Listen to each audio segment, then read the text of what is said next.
Chris Salisa, who's one of the main editor-in-chiefs at CNN, is probably the worst journalist in modern American history, and that's not an exaggeration. I want to show you one segment that he posted about money and politics. Take a look.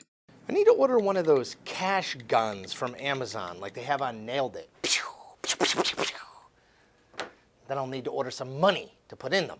You ever heard of this quote? Money is the mother's milk of politics. Okay. Whether you've heard of it or not, you're probably wondering, what the hell does that mean? Wonder no longer. That quote comes from a Democratic politician named Jesse Unruh, who, in the 1960s, was the Speaker of the California Assembly and a legendary backroom dealer. His nickname was Big Daddy, which is also amazing. So what did Unruh mean by the quote? Well, that like a baby needs mother's milk to survive and thrive in life, so too does a political campaign need money in order to grow and prosper. Said a different way, what Unruh meant was this: money is the first non-negotiable building block of a successful campaign. If you don't have money, you don't have squat. I've been thinking a lot about Unruh's quote as the 2020 candidates for president issue press release after press release touting how much money they raised for their campaigns in the first 3 months of calendar year 2019. Bernie Sanders raked in more than $18 million in the first quarter. Kamala Harris raised $12 million, and Pete Buttigieg collected $7 million. And on and on and on it goes. Millions upon millions of dollars. Thousands upon thousands of words written about what all that money means for the race. And for the average person, honestly, it means not a whole hell of a lot. In fact, in recent years, the whole process of raising money for political campaigns has fallen out of favor, especially among Democrats. The image of rounding up a slew of well-heeled contributors and whining and dining them at some multi-million-dollar apartment in New York City, or while overlooking a vineyard in Northern California, felt and feels to many people sort of, well, and this is a scientific term, icky. It reeks to many of the very corporate vibe that they believe has corrupted politics, that has led to a Congress or a president doing the bidding of Wall Street over Main Street. That distaste is why several prominent Democrats running for president in 2020, Elizabeth Warren and Bernie Sanders, to name the two most prominent, have sworn off even talking with major donors, much less asking those people to collect money for their presidential campaigns. Now, I'm here to say that raising money is getting an unnecessarily bad name. It may not be the sort of thing that they make West Wing episodes about, or I haven't seen that episode at least, but the cash dash is a vitally important part of our democracy. And here's why. Running for elected office is about convincing people that you are the best person to represent them in either a state capital or the nation's capital. You need to get voters to invest in you under the theory that by casting their ballot for you, they're putting a down payment on you fighting for them. It's reaching into your wallet or your checkbook, or more likely these days pressing a button on your phone and spending your money, right? Every time you spend money, even if it's $10 or $20, you probably think to yourself, is this really worth it? Sidebar, welcome to my life. Every time I pay $5.25 for a grande caramel macchiato, but they're just so good. So, consider what the more than 500,000 people who gave to Bernie Sanders' campaign in the first 3 months of 2019 were actually saying. I believe in this guy so much that I'm willing to spend my hard-earned money on him and his campaign rather than on, say, I don't know, an orange mocha frappuccino. To convince that many people to make the decision to invest real money in you speaks to an ability to persuade that any candidate who wants to be the 2020 Democratic nominee will need if they want to beat President Donald Trump next November. And to go back to old Big Daddy Unruh for a minute, he is right about money being the sine qua non, that was 13 years of Latin on display, of campaigns that win. To win, say, the Iowa caucuses, you need an organization that identifies your supporters, works to persuade people who are on the fence about you, and then ensure that everyone who is going to be for you knows exactly where they need to be on the day of the caucuses. And as the nomination fight wears on, you need similarly robust organizations in places like New Hampshire and South Carolina. And you need TV ads, and radio ads, and mailers touting your candidacy. And guess what? All of those things cost money, lots of money.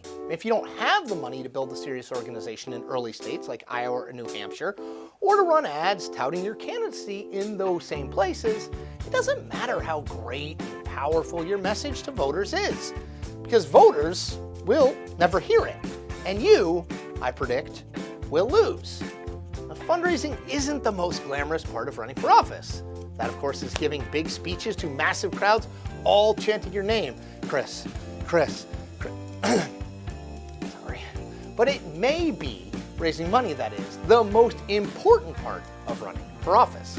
Without a solid foundation, houses collapse. Welcome to my childhood. Same goes for political campaigns. And the ability to raise money is the foundation of any thriving campaign. Or the mother's milk, whichever you prefer. And that is the point.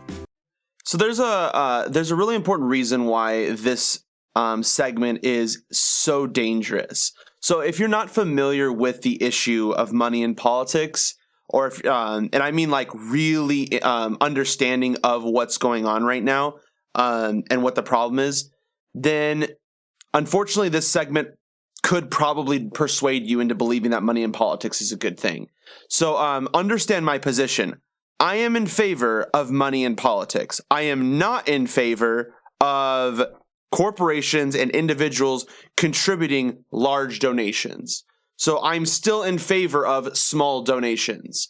But there are many systems out there that have been hypothesized or thought up that we could try that would just greatly diminish the influence of big donors. And that's the problem, is big donors.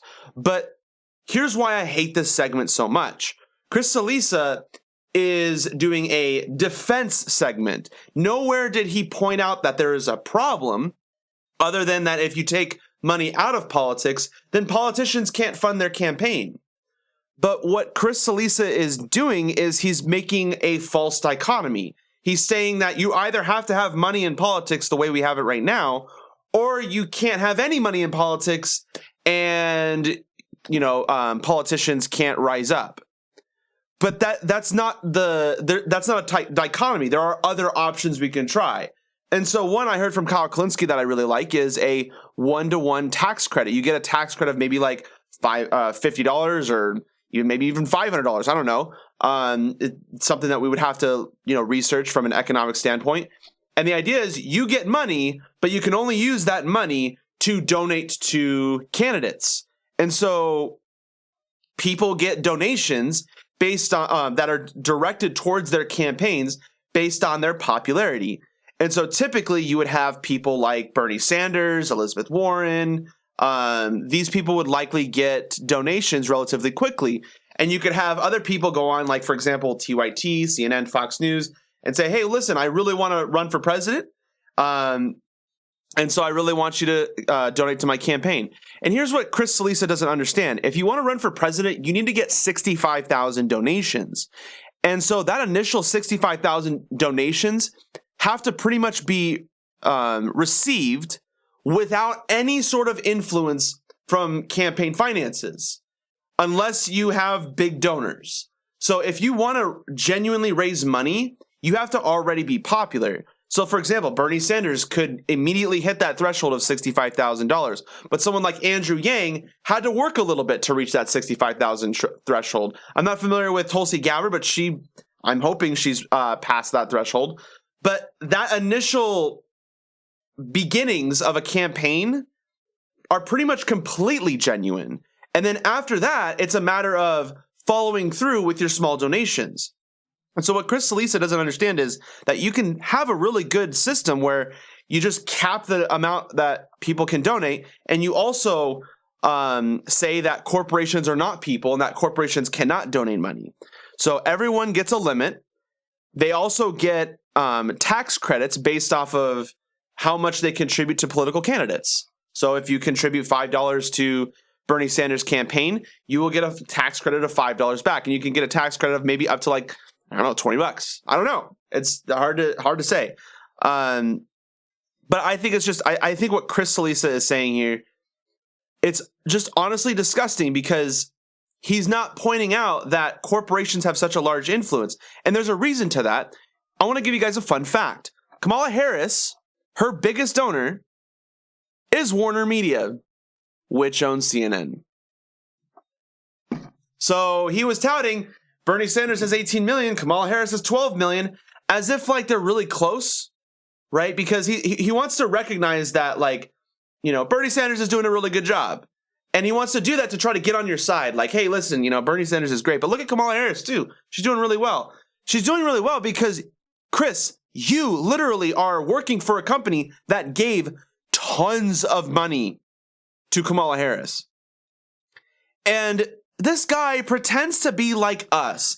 And I want to show you guys this beginning again because honestly, it made me cringe more than anything. And then there was another quote that he said that made me cringe a lot. Take a look.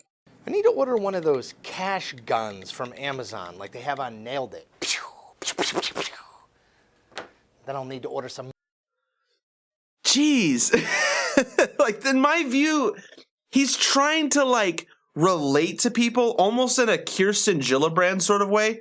And at one point he even said, yeah, welcome to my life. Every time I pay $5.25 for a grande caramel macchiato, like, as if like it's like a struggle to pay for a $5.25 grande caramel macchiato. Dude, you have millions of dollars. It's not a struggle. You're the editor-in-chief at CNN. You want to tell me that you struggle to pay $5.25 for a grande caramel macchiato. You are so out of touch with society. It's so bad. And understand this, like, his entire argument was that cash is king. He gave 3 reasons why cash is king.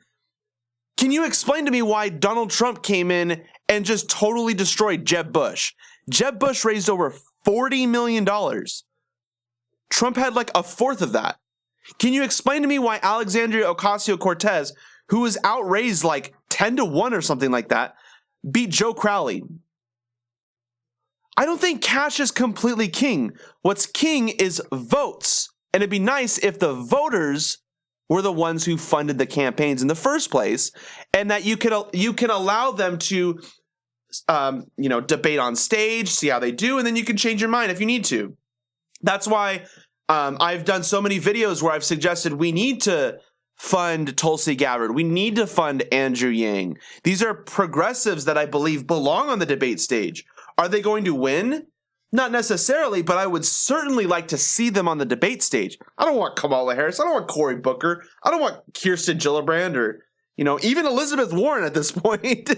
Like, she's also going towards the center, mid-center area, which is incredibly scary when it comes to like war and Medicare for all. But I digress real quick. This guy is an absolute disaster, and I'm really glad that the audience of this. Here, let me show you real quick what the response to this was. There we go. 167 likes, 411 dislikes.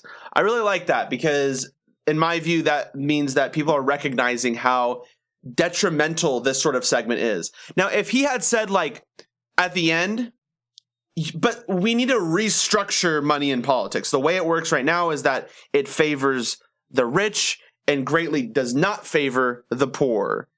If he had said something like that, I would have been like, okay, I'm actually kind of okay with this segment because like 90% of what he said was correct. It's just the framing of it. It's just the thing that he's trying to defend, the thing that he's not arguing against. And so it's kind of like people who say all lives matter. It's like, okay, where are you going to go with that? Are you going to recognize, though, that black people are disproportionately targeted by police and racism and systemic racism? Like, are you going to recognize that? Because, like, what you said, all lives matter, is good, but you're trying to persuade people away from a message that's far more important. Because, like, everyone would agree with a stupid platitude like all lives matter. But would everyone agree with how blacks are disproportionately targeted by systemic racism? No. And so that's kind of what Chris Solis is doing. He's taking an issue like money in politics, and he is saying something that is technically true, which is that cash does matter in a campaign. but he's ignoring a huge, obvious systemic problem, and in doing so, he's muddying the waters, and I really hate that.